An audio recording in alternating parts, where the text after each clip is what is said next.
all the students of secondary and higher secondary education। आप सभी छात्र छात्राओं जो भी माध्यमिक और उच्चतर माध्यमिक की पढ़ाई कर रहे हैं, सेकेंडरी और हायर सेकेंडरी की जो एजुकेशन प्राप्त कर रहे हैं, उन सभी छात्रों का मेरे इस यूट्यूब चैनल पे बहुत बहुत स्वागत है। हमारे इस यूट्यूब चैनल का नाम नव सृजन इंडिपेंडेंट लर्निंग है और हमारा मुख्य उद्देश्य माध्यमिक और उच्चतर माध्यमिक की परीक्षा में बैठने वाले विद्यार्थियों को एक निःशुल्क सही दिशा निर्देश देना, उनमें पढ़ाई के प्रति जागरूकता पैदा करना और उनमें स्वतंत्र अधिगम, स्वतंत्र रूप से सीखने की प्रवृत्ति को विकसित करना हमारा मुख्य उद्देश्य है।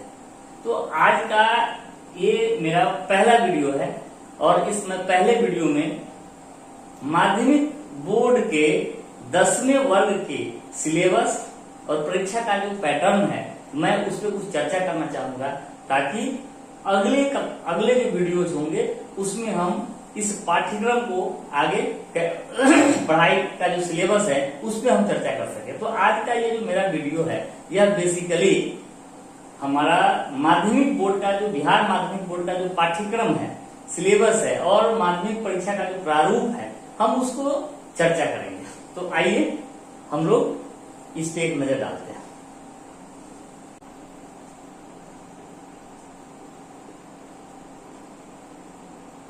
जो अनिवार्य विषय है उसमें पहला नंबर में हमारा आता है मातृभाषा, जिसको हम लोग मदर लैंग्वेज भी कहते हैं, एमएल। अब बिहार बोर्ड में जो मातृभाषा का जो प्रारूप है, मातृभाषा के जो पेपर्स हैं, ये 4 पेपर्स है। किसी भी स्टूडेंट को जो कि बिहार बोर्ड के मैट्रिक के एग्जाम में बैठना चाह रहे हैं, हाँ, वो जो पढ़ाई करके मैट्रिक एग्जाम में बैठेंगे, उनको 4 में से एक सब्जेक्ट का चुनाव मातृभाषा के रूप में करना चाहिए। ये बिल्कुल ही सिंपल सी बात है। हमारे बिहार में जो पहला लैंग्वेज चलता है वो हिंदी है मातृभाषा के रूप में, उसके बाद उर्दू भी है और एक बांग्ला है और एक मैथिली है। ये जो 4 भाषा है, हिंदी, उर्दू, बांग्ला, मैथिली, इसमें से कोई एक भाषा आपको मातृभाषा के रूप में चुनना होगा और इसका जो पूर्णांक होगा वो होगा कितने नंबर का? 100, जिसको हम मातृभाषा कहते हैं, इन्हें। दूसरी जो हमारा दूसरा जो पेपर होगा, दूसरा जो विषय है, उसका नाम है द्वितीय भारतीय भाषा।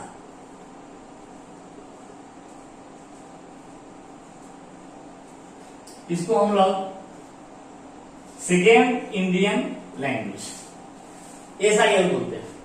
और ये द्वितीय भारतीय भाषा है, इसमें कौन कौन विषय को रखा गया है? इनमें से जैसे हम लोग मातृभाषा में चर्चा किए हैं कि इस 4 में से कोई एक रखना है।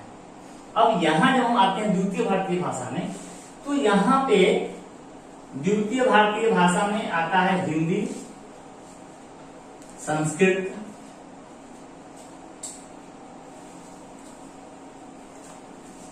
फारसी, भोजपुरी,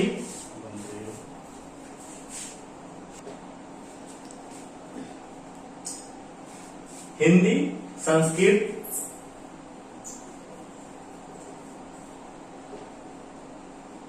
उर्दू, बांग्ला, फारसी, भोजपुरी। अब इसमें जो कॉम्बिनेशन बनाया गया है वो इस प्रकार है कि आपको मातृभाषा में इन 4 विषयों में से कोई एक विषय मातृभाषा के रूप में लेना है।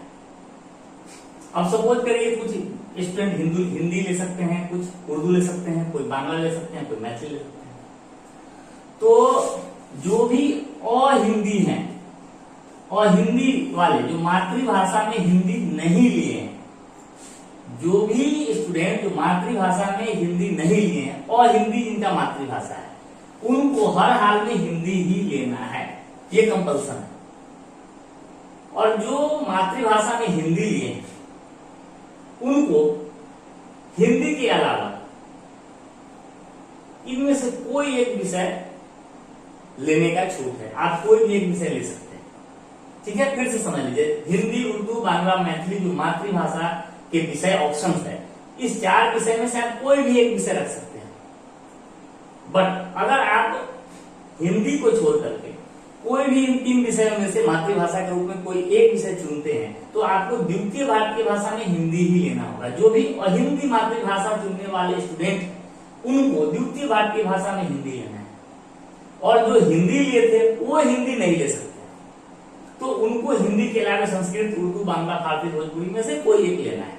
तो जनरली जो हिंदी ले लेते हैं यहाँ, वो जनरली अपने यहाँ जो पैटर्न है वो संस्कृत ले लेते हैं।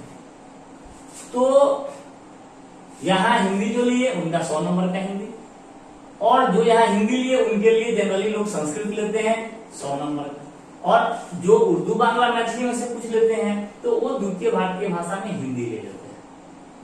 तो ये हमारा दूसरा पेपर हो गया। अब तीसरा जो हमारा पेपर है वो है अंग्रेजी का पेपर। ये जो अंग्रेजी है ये भी 100 नंबर का है।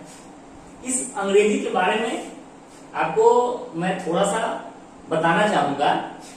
अंग्रेजी का जो पेपर है इसमें उपस्थित होना अनिवार्य है।